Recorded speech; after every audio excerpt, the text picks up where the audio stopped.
देखो next slide में metals की बात लिखी है। तो सबसे पहले देखो those elements which can lose electrons easily and form positive ion. तो जब वो इलेक्ट्रॉन लूज करेंगे तो पॉजिटिव आयन बनाएंगे ना, जैसे कि सोडियम है, ठीक है। सोडियम ने जब अपना एक इलेक्ट्रॉन लूज किया तो क्या बन गया, Na+, that is sodium ion, ठीक है। सिमिलरली मैग्नीशियम ने जब अपना 2 इलेक्ट्रॉन लूज किया तो क्या बन गया, मैग्नीशियम आयन, ठीक है, +2, ठीक। तो ये है आपकी सिंपल मेटल की डेफिनेशन। नेक्स्ट आते हैं, they are mostly solid and possesses high density. ये ज्यादातर आपके सॉलिड होते हैं एंड वेरी स्ट्रॉन्ग होते हैं, जैसे कि आप देखो आयरन है कितना स्ट्रॉन्ग होता है, ठीक है। देन सिमिलरली आपके कैल्शियम, ठीक है, वो भी कितना स्ट्रॉन्ग है। आपके दांत जो है वो कैल्शियम से बने हुए हैं। तो जितने भी मेटल्स होते हैं वो जनरली आपके बहुत ही स्ट्रॉन्ग होते हैं एंड हाई डेंसिटी के होते हैं। ऑल्दो इसका एक्सेप्शन भी है, जैसे कि आपका सोडियम है एंड पोटेशियम है, दे आर सॉफ्ट, उनको आप चाकू से भी काट सकते हो। तो these are general exceptions, but एक जनरल अगर हम फीचर देखें तो ज्यादातर जो मेटल्स होते हैं वो हमेशा स्ट्रॉन्ग होते हैं, हाई डेंसिटी के होते हैं and high melting and boiling point होता है। ऑब्वियस सी बात है, कोई चीज ज्यादा स्ट्रॉन्ग है तो उसको पिघलाने में या बॉईल कराने में ऑब्वियस सी बात है ज्यादा टाइम लगेगा। That is why they also have high melting point and boiling point. Exception again, क्योंकि सोडियम एंड पोटेशियम को चाकू से भी काट सकते हो तो ऑब्वियस सी बात है कि उनको बॉईल करने के लिए या पिघलाने में भी ज्यादा समय नहीं लगेगा, ठीक है, क्योंकि वो स्ट्रॉन्ग नहीं होते हैं, ठीक है। तो देखो they have high melting and boiling point. ज्यादातर जो मेटल्स होते हैं उनकी मेल्टिंग पॉइंट और बॉइलिंग पॉइंट बहुत ही हाई होता है, with an exception like sodium and potassium, उनका नहीं होता है, ठीक है। नेक्स्ट देखो, they have metallic lustre and they are sonorous. Metallic lustre मतलब they have a shiny surface. जैसे कि आप सिल्वर को देखो, सिल्वर एक मेटल है, ठीक है, उसकी वैलेंसी क्या होती है, +2 होती है, Ag+2, दैट मीन्स वो 2 इलेक्ट्रॉन लूज करता है। तो सिल्वर देखो कितना शाइनी है, उसको ज्वेलरीज बनाने में भी काम आता है, प्लैटिनम है, गोल्ड है, ठीक है। सोना जो होता है वो कितना सुनहरा होता है ना। सिमिलरली एल्यूमिनियम की शीट्स देख लीजिए आप, ठीक है, कॉपर देख लीजिए। तो ये सारे जो है कैसे होते हैं, लस्ट्रस होते हैं, शाइनी होते हैं। एंड यहाँ पर दूसरी चीज देखिए, सोनरस, मतलब कि जब आप इनको किसी चीज से प्रेस करोगे या इन पर हिट करोगे तो दे विल प्रोड्यूस साउंड, ठीक है। तो साउंड प्रोड्यूस होता है। तो जितने भी आपके बेल्स वगैरह बनाए जाते हैं वो कॉपर से या मेटल से बनाए जाते हैं, क्योंकि उनसे बहुत ही अच्छा साउंड क्रिएट होता है। ओके स्टूडेंट्स, नेक्स्ट देखो, they are good conductors of heat and electricity, they are usually malleable. तो ये सब चीजें प्रॉपर्टीज में आती हैं, बट मैं आपको धीरे धीरे बताती हूँ। जो conductor of heat and electricity का मतलब ये है कि अगर आपने मेटल की बहुत बड़ी शीट ली, मान लीजिए आपने बहुत बड़ी शीट ली है, एक साइड से उसको गर्म करना स्टार्ट किया तो थोड़े ही समय बाद उसके दूसरे एंड को आप छुएंगे तो वो भी गर्म हो जाएगा। दैट मीन्स वो हीट को कंडक्ट करा रहा है एक साइड से दूसरी साइड में। सिमिलरली अगर आपने एल्यूमिनियम की फॉइल ली, ठीक है, एंड उसके एक साइड में आपने एक इलेक्ट्रिक वायर से उसको टच करा दिया एंड उसके सेकेंड साइड पे अगर आप टच करोगे तो आपको शॉक लगेगा। क्यों? क्योंकि दे कंडक्ट इलेक्ट्रिसिटी।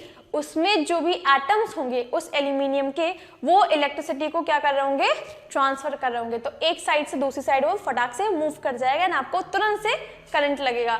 बट ये करना नहीं घर पर, बिल्कुल भी नहीं, बहुत हार्मफुल है, बहुत डेंजरस है। पता चला आप बोल दो मैम ने हमको ये करने को बोला था एंड इसलिए हम कर रहे हैं। नहीं बेटा, ऐसा नहीं करना। इलेक्ट्रिसिटी से बिल्कुल कोई भी खिलवाड़ नहीं करना है, ठीक है। बस मैं आपको इन जनरल बता रही हूँ कि ऐसा होता है, ठीक है। अच्छा, आप ये तो अपने घर पे भी देख सकते हो, आपके घर में कुकर तो होगा ही ना जिसपे खाना बनता है, तो कुकर को एक हैंडल से लगा कर देते हैं, ठीक है, एंड वो हैंडल को हम टच करते हैं, हम कभी भी मेन पार्ट को नहीं टच करते। क्यों? क्योंकि वो गर्म होता है। तो वो किस चीज से बना हुआ, मेटल से बना हुआ है, एल्यूमिनियम का बना हुआ होता है, स्टेनलेस स्टील का बना हुआ होता है, दैट इज आयरन, है ना।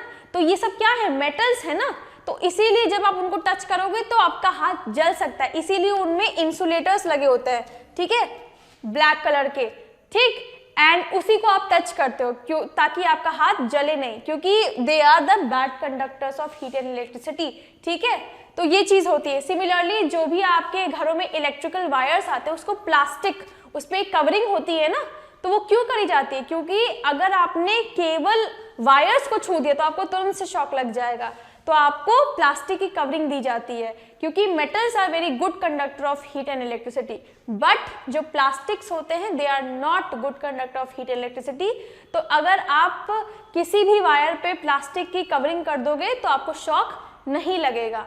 ओके स्टूडेंट्स, नेक्स्ट देखो, they are usually malleable and ductile. Malleable and ductile का मतलब होता है कि उनको हैमर करके, मतलब अगर हम उसको एकदम एक साइड से हिट करना स्टार्ट करें तो वो ब्रेक नहीं होगा, ठीक है, वो आपका एक पतली सी शीट में कन्वर्ट होना स्टार्ट हो जाएगा, ठीक है, तो उसको कहते हैं मेलेबिलिटी, जिसको हम प्रॉपर्टीज जब पढ़ेंगे तब उसमें और आगे डिस्कस करेंगे।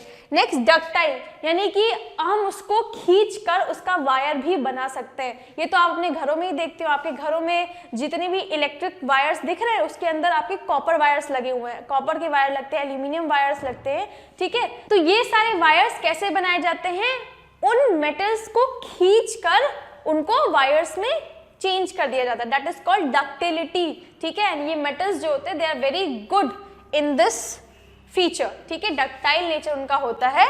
एग्जाम्पल जैसे gold, silver, copper, tin, lead, iron, mercury, cobalt, तो these are the various examples of metals which are malleable, ductile and good conductor of heat and electricity, ठीक है। ज्यादातर जो भी metals होते हैं they are very good conductor of heat and electricity and they are also malleable, ductile, sonorous and they produce metallic luster. Okay students, so now we will finally discuss the properties of the metal. सबसे पहले देखो physical properties and chemical properties. There are two type of properties. सबसे पहले deal करते हैं physical properties से। तो देखो फिजिकल प्रॉपर्टीज क्या होती है, number one, they are strong, hard to cut. तो सबसे पहली प्रॉपर्टीज जो है वो यही है कि they are very strong and उनको आप इजीली काट नहीं सकते हो, ठीक है। बट इसका अगेन एक्सेप्शन है, देखो प्रॉपर्टी से ज्यादा इंपॉर्टेंट है उसके एक्सेप्शंस, ठीक है। तो एक्सेप्शंस पे आप ध्यान दीजिएगा, जैसे कि all the metals are strong, but इसका एक्सेप्शन क्या है, सोडियम एंड पोटेशियम, तो आप इसको ध्यान से पढ़ लीजिएगा। नेक्स्ट देखो, they are malleable and beaten into sheets, तो जब उन पर हैमर से हिट किया जाएगा तो they can be converted into sheets, जबकि आपके नॉन मेटल के साथ ऐसा नहीं होता है, ठीक है। सल्फर की अगर आपने ब्लॉक को हिट किया तो वो तुरंत टूट जाएगा, ठीक है। सिमिलरली इसके अलावा और भी जो भी होता है, सिलिकॉन, ठीक है, सिलिकॉन के ग्लासेस बनते हैं, ठीक है, उसको आप ब्रेक करोगे तो वो टूट जाएंगे, ठीक है। तो ये सारे जो नॉन मेटल्स होते हैं वो आपके मेलेबल नहीं होते, जबकि मेटल्स मेलेबल है, उनको जब आप हैमर से हिट करोगे तो वो ब्रेक नहीं होंगे, वो आपके थिन शीट्स में कन्वर्ट हो जाएंगे। जैसे कि आपके घरों में चॉक देखा ही होगा, घर में नहीं देखा हो तो एटलीस्ट स्कूल में देखा होगा चॉक, तो चॉक को अगर आप हैमर से हिट करोगे तो वो क्या हो जाएगा, ब्रेक हो जाता है ना, टूट जाता है। लेकिन मेटल्स के साथ ऐसा नहीं है, मेटल्स को अगर आप हैमर से हिट करोगे तो वो शीट्स में कन्वर्ट होंगे, टूटेंगे नहीं, ठीक है। तो ये एक खास फीचर होता है मेटल्स का, ठीक। नेक्स्ट देखो, अच्छा बेस्ट, सबसे बेस्ट कौन है इसमें, सिल्वर है, ठीक है। सिल्वर की फॉइल जो होती है उसको जितनी मिठाइयाँ वगैरह होती है उस पर लगाया जाता है। सिल्वर एंड गोल्ड जो होते हैं, silver and gold, AG and AU इनका साइन है, तो सिल्वर एंड गोल्ड जो होते हैं दे आर हाईली मेलेबल, ठीक है, हाईली मेलेबल होते हैं, उनकी बहुत ही पतली शीट्स बनाई जाती हैं, ठीक है। तो जो सिल्वर की आपको फॉइल एंड गोल्ड की फॉइल जो आपको बर्फी पर या मिठाइयों पर दिखती है वो कैसे बनाई जाती है, इसी फीचर से, मेलेबिलिटी, यानी कि उनको बहुत ही ज्यादा थिन शीट में कन्वर्ट किया जाता है, ठीक। नेक्स्ट देखो, they are ductile and can be drawn into wires, again इसके लिए भी सिल्वर, ठीक है, इसके अलावा कॉपर, फिर आपका एल्यूमिनियम, तो ये सारे एग्जाम्पल आप इसमें लिख सकते हो, ठीक है। Now next, they are sonorous and produce sounds when strikes them. तो ये आपके कैसे होते हैं, sonorous होते हैं, यानी कि जब आप मेटल पर हिट करोगे तो they will produce a sound, ठीक है। अच्छा एक और चीज, ज्यादातर मेटल्स जो होते हैं वो सॉलिड होते हैं, लेकिन there is an again exception, mercury जो होता है it is liquid at room temperature, तो mercury is a metal but it is liquid at room temperature, तो ये भी आप नोट कर लीजिए, mercury is an exception। Okay students, next they are lustrous, lustrous मतलब शाइनी होते हैं, ठीक है। जैसे कि आप सिल्वर को देखो, गोल्ड को देखो, एल्यूमिनियम देखो, आयरन देखो, तो एवरी मेटल इज लस्ट्रस यानी शाइनी होता है, ठीक है। Next, they are good conductor of heat and electricity, तो हीट एंड इलेक्ट्रिसिटी के बहुत ही अच्छे कंडक्टर्स हैं, इसके लिए आप अपने घरों में एक्सपेरिमेंट भी कर सकते हैं, ठीक है। आप कोई भी मेटल की रॉड ले लीजिए, जैसे आयरन की रॉड लीजिए, उसको एक साइड से गर्म करना स्टार्ट करिए। आप थोड़ी देर बाद देखोगे कि जो उसका एंड साइड है, जहाँ पे आपने उसको होल्ड कर रखा है, वो भी गर्म हो जाएगा, हीट हो जाएगा। दैट शोज कि मेटल जो है वो क्या है, गुड कंडक्टर है हीट का। एंड इलेक्ट्रिसिटी को भी आप देख सकते हो स्विच लगाकर, ठीक है। अगर आपके घर में स्विच बोर्ड है, ठीक है, उसको एक बल्ब से कनेक्ट करिए एंड देन उसके देखो यहाँ पर मैं आपको दिखाती हूँ, ये आपका स्विच बोर्ड है, ठीक है, ये स्विच है ऑन एंड ऑफ करने वाला, ठीक है। इसका एक वायर लीजिए एंड इसको बल्ब से कनेक्ट कर दीजिए, ये बल्ब है, ठीक है। दूसरा वायर जो है यहाँ पर इसको काट दीजिए, ठीक है, यहाँ पर ये वायर को एक्सपोज कर दीजिए। फिर इसका वायर का दूसरा पार्ट यहाँ से एंड उसको भी एक्सपोज कर दीजिए वायर को, ठीक है। अब इनके बीच में लगा दीजिए एक एल्यूमिनियम की फॉइल, ठीक है। एंड जैसे ही इस एल्यूमिनियम फॉइल से इस वायर का ये पोर्शन टच होगा एंड इसका ये वाला, तो ये बल्ब आपका ग्लो कर जाएगा, ठीक है। दैट मीन्स कि ये जो एल्यूमिनियम फॉइल है वो इलेक्ट्रिसिटी को कंडक्ट करा रहा है, ठीक है। तो इट विल प्रूफ कि metals are good conductor of electricity also, ठीक है। एंड इसका तो आप खुद ही लाइव एग्जांपल देख सकते हो, जितने भी आपके घरों में इलेक्ट्रिसिटी के वायर्स है उनके अंदर क्या लगा हुआ है, कॉपर है ना, ठीक है। वो कॉपर की वायर्स होती है, एल्यूमिनियम की वायर्स होती हैं। तो कॉपर एल्यूमिनियम की वायर्स से इलेक्ट्रिसिटी आपके घरों में पहुंचाई जा रही है। दैट मीन्स कि वो अच्छे कंडक्टर है इलेक्ट्रिसिटी के, नहीं तो यूज क्यों होते। So now we will talk about the chemical properties of metals. तो देखो इसमें सबसे पहला है they react with oxygen to form oxide. तो metals when react with oxygen they will form oxides. तो अब हम इसके कई सारे एग्जांपल करते हैं ताकि आपको इजीली समझ में आए कि किस चीज की बात यहाँ पर हो रही है, ठीक है। So here I have written few examples of metal which when react with oxygen will form metallic oxides. And ये सारे ही एग्जांपल्स काफी इंपॉर्टेंट है, वो अभी आप जानोगे क्यों, ठीक है। तो सबसे पहले तो जनरल फॉर्मेट देख लो क्या होता है। जब मेटल को हम ऑक्सीजन के साथ रिएक्ट कराते हैं तो बनता है मेटल ऑक्साइड, ये है आपका जनरल फॉर्मेट। अब इसको फॉलो करते हैं नंबर 1 सोडियम के साथ। तो देखो सबसे पहले sodium reacts with oxygen to form sodium oxide, ठीक है। Similarly potassium reacts with oxygen to form potassium oxide and these both oxides are basic in nature. Basic in nature मतलब कि which when react with water will form a base. जैसे कि sodium oxide को जब आप water में dissolve करोगे तो it will form sodium hydroxide. And sodium hydroxide क्या है, अगर आपने एसिड बेस एंड सॉल्ट पढ़ा है तो आपको पता है sodium hydroxide is a very strong base, ठीक है। सिमिलरली पोटेशियम हाइड्रोक्साइड जो है वो पोटेशियम ऑक्साइड को जब वाटर में डिसॉल्व करेंगे तो उससे फॉर्म होगा and it is again a very strong base, ठीक है। दैट मीन्स कि जब हम sodium oxide and potassium oxide को रेड लिटमस में डिप करेंगे तो it will change the colour to blue, ठीक है। रेड लिटमस को ब्लू में कन्वर्ट कर देगा which will proof it is basic in nature. Now another important feature of this reaction, that is reaction of sodium and potassium with oxygen, is कि ये reaction जो होती है वो बहुत ही ज़्यादा विग्रसली होती है। विग्रसली कहने का मतलब क्योंकि they are very highly reactive metal. आपने पिछले चैप्टर में देखा ही था, पिछले चैप्टर केमिकल रिएक्शन में जब मैंने आपको डिस्प्लेसमेंट रिएक्शन पढ़ाया था तो मैंने आपको रिएक्टिविटी सीरीज भी पढ़ाई थी जिसमें आपके पोटेशियम एंड सोडियम जो होते हैं नंबर 1 और 2 की पोजीशन में आता है। That is they are very highly reactive metal. तो ये जैसे ही ऑक्सीजन के कॉन्टैक्ट में आते हैं इमीडिएटली ये उससे रिएक्ट करके फायर कैच कर लेते हैं, ठीक है। तो इसी चीज को प्रिवेंट करने के लिए क्या किया जाता है, सोडियम एंड पोटेशियम को केरोसिन ऑयल में रखा जाता है, डुबो कर रखा जाता है। क्यों? क्योंकि अगर आपने इन्हें खुले इन्वायरमेंट पे रखा तो ये तुरंत इन्वायरमेंट की ऑक्सीजन के साथ रिएक्ट करके फायर कैच कर लेंगे, ठीक है। तो वो बहुत ही ज़्यादा डेंजरस हो जाएगा। केमिस्ट्री लैब में मान लीजिए आपने सोडियम एंड पोटेशियम को ऐसे ही रख दिया एंड वो तुरंत से ऑक्सीजन के साथ रिएक्ट करके क्या करेगा, फायर कैच कर लेगा, जिसकी वजह से पूरी केमिस्ट्री लैब में आग लग सकती है ना। तो it is very dangerous situation. तो इसीलिए हमेशा सोडियम एंड पोटेशियम को केरोसिन ऑयल में डुबो कर रखा जाता है, ठीक है। तो ये एक खास क्वेश्चन है, ये क्वेश्चन कई बार सीबीएसई में पूछा गया है, इसीलिए मैंने आपको बता दिया कि why sodium and potassium are kept in kerosene oil, because they react vigorously with the oxygen या फिर कहिए air to form sodium and potassium oxide which will catch fire, ठीक है। तो ये आपका एक्सप्लेनेशन हो जाएगा। तो ये पहली चीज हो गई। दूसरी चीज क्या है कि इनका ऑक्साइड कैसा होता है, बेसिक ऑक्साइड होता है।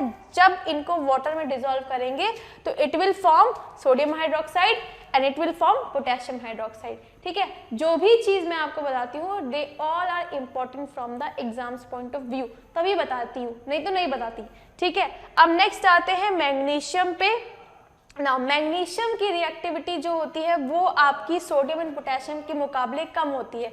ठीक है, तो अगर आपने मैग्नीशियम को ऐसे ही ओपन एनवायरनमेंट पे रखा है तो वो कभी भी अपने आप से फायर कैच नहीं करेगा, या फिर ये कहिए वो कभी भी ऑक्सीजन के साथ अपने आप से तो रिएक्शन में पार्टिसिपेट नहीं करेगा अनटिल अनलेस आप उसको कुछ हीट ना प्रोवाइड करो।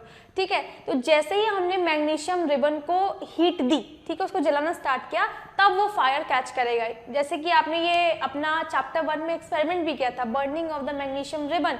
ठीक है, तो जब हम मैग्नीशियम रिबन को जलाते हैं तब उसमें काफ़ी शाइनी सा क्या कहते हैं मैग्नीशियम बर्न होना स्टार्ट हो जाता है एंड फिर मैग्नीशियम ऑक्साइड की एशेस बच जाती हैं, है ना, ये देखा था आपने। तो ये क्यों होता है, क्योंकि जब हम मैग्नीशियम को हीट प्रोवाइड करते हैं तो वो आपका जो इन्वायरमेंट में ऑक्सीजन है उससे रिएक्ट कर जाता है एंड रिएक्ट करके फिर क्या फॉर्म करता है, मैग्नीशियम ऑक्साइड। ठीक है, तो जो ऐश बचती है फाइनल में वो क्या होती है, मैग्नीशियम ऑक्साइड।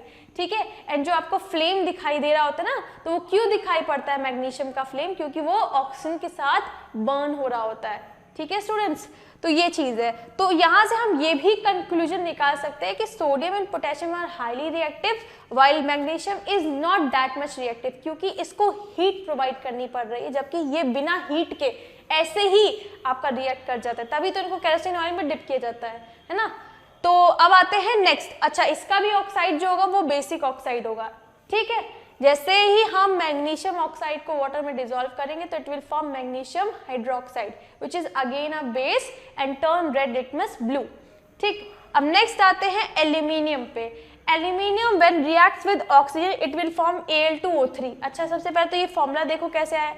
एल्यूमिनियम की वैलेंसी कितनी होती है, दैट इज +3, दैट इज कि 3 इलेक्ट्रॉन लूज करेगा, तो ये आपकी +3 एंड ऑक्सीजन पे कितना चार्ज होता है, -2, तो ये क्रॉस मल्टीप्लाई कर दो तो क्या हो जाएगा, Al2O3। ओके स्टूडेंट्स, तो आई होप आपको ये कॉन्सेप्ट तो क्लियर हो गया होगा। नाउ अब इस रिएक्शन को लिखने का क्या मतलब है, क्या खास बात है, तो इसका खास बात ये है कि अभी तक तो आपने पढ़ा कि जितने भी मेटल के ऑक्साइड होते हैं they are basic oxide, but ये जो एल्यूमिनियम ऑक्साइड आपको दिखाई पड़ रहा है ये होता है आपका एम्फोटेरिक ऑक्साइड। ठीक है, एम्फोटेरिक ऑक्साइड का मतलब क्या होता है, वो कोई भी ऑक्साइड जो कि आपका एसिडिक या बेसिक दोनों तरीके से बिहेव कर सकता है उसको कहा जाता है एम्फोटेरिक। ठीक है, वेरी वेरी इंपॉर्टेंट, मैं अभी फिर से बोल दे रही हूँ, एग्जाम के पॉइंट ऑफ व्यू से ये वाली रिएक्शन बहुत इंपॉर्टेंट है, क्योंकि बाकी सारे तो बेसिक ऑक्साइड है क्योंकि वो बेस में आपका कन्वर्ट हो रहा है, लेकिन ये जो चीज है यहाँ पर डिफरेंट है, ये आपका एम्फोटेरिक है, काफी नया वर्ड है। Amphoteric oxide are those oxide which can behave as an acid as well as an base। ठीक है, तो अब हम करने जा रहे हैं फाइनली एल्यूमिनियम ऑक्साइड को। हम इसकी 2 रिएक्शन लिखने जा रहे हैं, जहां पर एक रिएक्शन में ये आपका एसिडिक बिहेवियर शो करेगा एंड ब्लू लिटमस को रेड करेगा, एंड दूसरी रिएक्शन में ये आपका बेसिक ऑक्साइड की तरह बिहेव करता है जहां पर रेड लिटमस को ब्लू करता है, and it is very very important from your exams, straight 3 number के क्वेश्चन के लिए। ठीक है, तो आप इसको ध्यान से देखिएगा। ठीक, एम्फोटेरिक का एक बार फिर से मैं मतलब बता दूं, एम्फोटेरिक मतलब वो कोई भी चीज जो कि acid as well as base दोनों की तरह बिहेव कर सकती है उसको कहा जाता है एम्फोटेरिक। ठीक है, अब हम रिएक्शन लिखेंगे। अच्छा, एक और चीज इसके अलावा जिंक, ठीक है, एल्यूमिनियम के साथ साथ जिंक मेटल जो होता है वो भी आपका एम्फोटेरिक ऑक्साइड्स ही बनाता है। जब जिंक को हम ऑक्सीजन के साथ रिएक्ट कराते हैं तो वो बनाता है zinc oxide, and this zinc oxide can react as an acid as well as in base, that is why it is also called as amphoteric oxide। ठीक है, तो अगर आपसे एक एग्जांपल पूछे तब तो आप एल्यूमिनियम ऑक्साइड लिख सकते हैं, लेकिन अगर आपको 2 एग्जांपल पूछा जाए तो आप aluminium oxide and zinc oxide का नाम लिख कर आएंगे, क्योंकि ये दोनों ही ऑक्साइड जो है वो एम्फोटेरिक होती हैं। ठीक है, बट मैं यहाँ पे आपको केवल एल्यूमिनियम ऑक्साइड का दूंगी क्योंकि it is much more important. So here I have given you the examples which will prove कि जो aluminium oxide होता है it is acidic as well as basic, that is amphoteric nature होता है, it can behave as acid as well as base. ठीक है, तो देखो सबसे पहले 4 aluminium reacts with 3 oxygen to provide 2 aluminium oxide. Now this aluminium oxide is amphoteric oxide which will behave acidic as well as basic behavior. अब देखो यहाँ पर सबसे पहले हम यहाँ पर प्रूफ कर रहे हैं इसका बेसिक नेचर. ठीक है, यहाँ पर बेसिक नेचर को प्रूफ कर रहे हैं. देखो ये आपका एल्यूमिनियम ऑक्साइड यहाँ पर बेस की तरह बिहेव कर रहा है. जब रिएक्ट करवाते हैं एसिड के साथ जैसे कि HCl तो फॉर्म करता है salt and water. And salt and water आपको पता ही होगा तभी फॉर्म होता है जब एक एसिड रिएक्ट करता है एक बेस के साथ. दैट विल प्रूव कि एल्यूमिनियम ऑक्साइड क्या है, यहाँ पर बेस की तरह बिहेव कर रहा है. ठीक है स्टूडेंट्स, नाउ नेक्स्ट आओ, यहाँ पर हम प्रूव कर रहे हैं कि aluminium oxide will behave as acids. ठीक है, तो देखो यहाँ पर जब हम एल्यूमिनियम ऑक्साइड को रिएक्ट करवाते हैं एक स्ट्रॉन्ग बेस के साथ दैट इज सोडियम हाइड्रोक्साइड के साथ तो बनता है again salt that is sodium aluminate. ठीक है, एंड वाटर. एंड हमें भी पता है कि कभी भी जब एसिड जब बेस के साथ रिएक्ट करता है तभी सॉल्ट एंड वाटर बनता है. दैट विल प्रूफ कि ये जो एल्यूमिनियम ऑक्साइड है यहाँ पर बिहेव कर रहा है एसिड की तरह. ठीक है, तभी तो वे एसिड बेस के साथ रिएक्ट करके क्या बना रहे हैं, सॉल्ट एंड वाटर. तो दिस रिएक्शन विल प्रूफ जो एल्यूमिनियम ऑक्साइड है it is amphoteric oxide and it is very very important from your exams point of view. आपसे पूछा जा सकता है write down the reaction which will prove the amphoteric nature of aluminium oxide. तो आपको ये आना जरूरी है. ठीक है, एंड जिंक का भी आप सिमिलर पैटर्न में देख सकते हो. जब आप जिंक को रिएक्ट करवाओगे HCl के साथ तो फॉर्म होगा zinc chloride plus water. And similarly जब आप जिंक ऑक्साइड को रिएक्ट करवाओगे बेस के साथ तो बनेगा सोडियम जिंकेट. ठीक है, तो sodium zincate is again salt and यहाँ पर वाटर बनेगा. तो जिंक का ऑक्साइड भी कैसा होगा, एम्फोटेरिक होगा. ठीक है, तो ये आपके 2 एग्जाम्पल हो गए एम्फोटेरिक मेटल ऑक्साइड्स के. ठीक है, सो विद दिस हमारा यहाँ पर reaction of metal with oxygen over होता है. Okay student, so now next देखो metallic oxides are mostly basic. Mostly लिखा है. ठीक है, देखो यहाँ पर इन्होंने ये नहीं बोला कि metallic oxides are basic, mostly लिखा है क्योंकि अभी आप देख चुके हो aluminium oxide and zinc oxide they are amphoteric. ठीक है, तो ये चीज हमने डन कर ली एंड ये भी चीज हमने पढ़ ली. नेक्स्ट आओ, metal can lose electrons to form positive ions. बता चुकी हूं मैं कि मेटल्स जो होते हैं वो इलेक्ट्रॉन लूज करते हैं to form positive ions. That is why they are also called as electropositive element. Now next हमारी जो प्रॉपर्टी है it is metal when react with water it will lead to the formation of metal oxide plus hydrogen gas is liberated. तो ये आपकी another properties है या फिर कहिए केमिकल प्रॉपर्टी है मेटल्स की कि जब मेटल्स को हम पानी से यानी कि वाटर से रिएक्ट करवाते हैं तो दे will form metal oxide and plus आपका हाइड्रोजन गैस रिलीज होती है. ठीक है, तो अब हम करेंगे इसी के एग्जाम्पल्स क्योंकि एग्जाम्पल्स के बिना आपका ये टॉपिक या कोई भी केमिकल प्रॉपर्टी वेस्ट है. ठीक है, बिना एग्जाम्पल के किसी भी केमिकल प्रॉपर्टी को पढ़ना इज ऑफ नो यूज. ठीक है, तो अब हम सबसे पहले करते हैं कुछ एग्जाम्पल्स जिसमें सबसे पहला एग्जाम्पल है आपका सोडियम एंड पोटेशियम. ठीक है, ये हमारे फेवरेट मेटल्स हैं तो सोडियम एंड पोटेशियम को सबसे पहले लेते हैं. ठीक है, सोडियम देन पोटेशियम को जब हमने वाटर से रिएक्ट कराया तो देखो सबसे पहली कंडीशन क्या लिखी है, मेटल ऑक्साइड बनता है दैट इज सोडियम ऑक्साइड. ठीक है, Na2O एंड ये हो जाएगा K2O plus hydrogen gas release होगी. ठीक, यहाँ पर भी हाइड्रोजन गैस रिलीज होगी. ठीक है, एंड नाउ अब आते हैं एक इंपॉर्टेंट नोट पर. नाउ ये जो इंपॉर्टेंट नोट है वो ये है कि ये जो रिएक्शन हो रही है it will take place with the cold water. ठीक है, कोल्ड वाटर दैट इज कि ये रिएक्शन को कराने के लिए you even not need the normal water और the hot water, they can even react with the cold water. ठीक है, to form sodium and potassium oxide. And इतना ही नहीं, ये रिएक्शन हाईली एक्सोथर्मिक होती है. हाईली एक्सोथर्मिक मतलब इसमें से बहुत सारी हीट रिलीज होती है। सोचिए ठंडे पानी से आप सोडियम एंड पोटेशियम की रिएक्शन कर रहे हैं तब भी हीट रिलीज हो रही है। दैट शोज कि सोडियम एंड पोटेशियम कितने ज़्यादा रिएक्टिव मेटल हैं, ठीक है। तो जैसे ही सोडियम एंड पोटेशियम को हम वाटर के साथ रिएक्ट करवाते हैं तो बहुत सारी हीट रिलीज होती है, and this heat will burn this hydrogen gas. ये जो हाइड्रोजन इसमें से रिलीज हो रही है उसको वो बर्न कर देगा, जला देगा, एंड जैसे ही हाइड्रोजन जलेगा तुरंत से फायर वहां पर लग जाएगी, ठीक है। It will catch fire immediately. That is why this reaction is very very dangerous, ठीक है। तभी हम जो सोडियम एंड पोटेशियम है उसको केरोसिन ऑयल में डुबा कर रखते हैं, ना कि वाटर में, क्योंकि ये वाटर के साथ भी विगरसली रिएक्ट करता है, ठीक है। तो ये भी क्वेश्चन आ सकता है कि why we kept sodium and potassium in kerosene oil and not in water. तब आप ये रिएक्शन वहां पे लिख सकते हैं, because sodium and potassium will react with water to form sodium and potassium oxide as well as hydrogen gas, and this reaction, because it is highly exothermic, it will burn the hydrogen gas which will lead to fire explosion, यानी कि आग लग जाएगी, ठीक है। तो इसीलिए हम उसको केरोसिन ऑयल में डुबा कर रखते हैं, ना कि वाटर के साथ, क्योंकि वाटर के साथ भी ये रिएक्ट करेगा तब भी आग पकड़ लेगा, ठीक। तो ये एक खास बात हो गई इस रिएक्शन की। Now another example of metal which will react with water to form metal oxide plus hydrogen will be magnesium, ठीक है। मैग्नीशियम को देखते हैं। देखो मैग्नीशियम को अगर हमने वाटर के साथ रिएक्ट करवाया तो सबसे पहले तो जैसे कि कोल्ड वाटर लिया था, ठीक है, कोल्ड वाटर से रिएक्शन करवा कर देखते हैं हम। तो कोल्ड वाटर के साथ अगर आप मैग्नीशियम को रिएक्ट करवाते हो तो ये रिएक्शन होगी ही नहीं, ठीक है।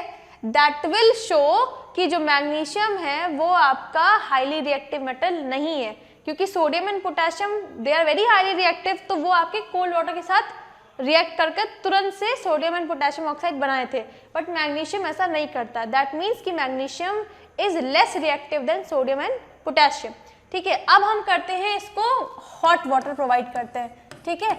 नॉर्मल वाटर से भी इसका रिएक्शन नहीं होगा, तो सीधा हम हॉट वाटर पे जंप करते हैं। तो हॉट वाटर से जब आपने मैग्नीशियम को रिएक्ट करवाया तो आपका फॉर्म होता है magnesium oxide plus hydrogen gas release, ठीक है। एंड ये आपका शो कर रहा है कि magnesium is less reactive than sodium and potassium because it requires hot water to form magnesium oxide plus hydrogen gas, ठीक है। एंड इसके अलावा आपके जो मेटल्स है जैसे कि एल्यूमिनियम, जिंक, ठीक है, देन आपका होता है आयरन, ठीक है।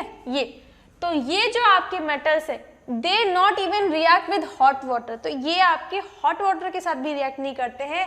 Aluminium, zinc and ferric they require steam. Steam समझते हो, भाप, ठीक है, भाप। तो यानी कि वाटर के बॉइलिंग फेस को उनको चाहिए रहता है, तब जाकर ये अपने ऑक्साइड्स में, जैसे कि एल्यूमिनियम ऑक्साइड Al2O3, ठीक है, एंड देन जिंक ऑक्साइड, ठीक है, देन फिर क्या लिखा है हमने, फेरिक, तो फेरिक ऑक्साइड Fe2O3, ठीक है। तो ये जो ऑक्साइड बनेंगे अलोंग विद हाइड्रोजन गैस, ये आपके तभी बनते हैं जब आप इनको स्टीम देते हैं, ठीक है, ना हॉट वाटर ना कोल्ड वाटर, सीधा स्टीम से।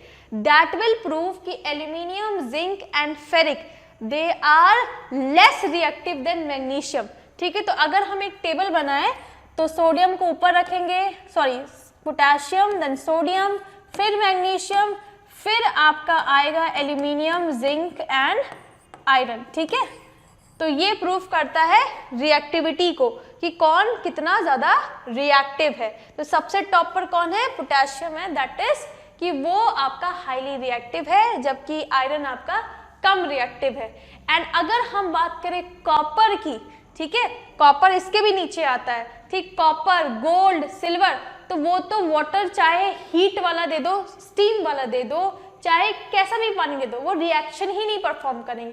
दैट विल प्रूव कि they are least reactive metals, ठीक है।